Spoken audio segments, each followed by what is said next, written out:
Hi, this is the Pixel tab and I'll show you how to create home screen folders on this device.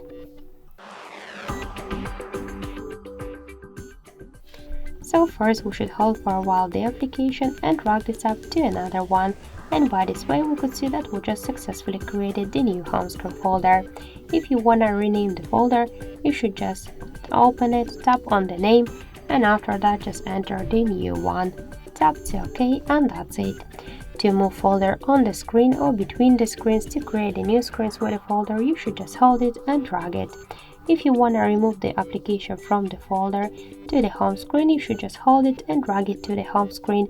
But if you want to remove it from the folder and from the home screen, hold it and drag it to remove icon.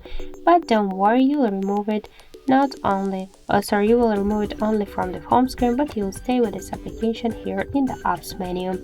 So that's it. Thank you for watching, and if you find this video helpful, leave thumbs up and subscribe.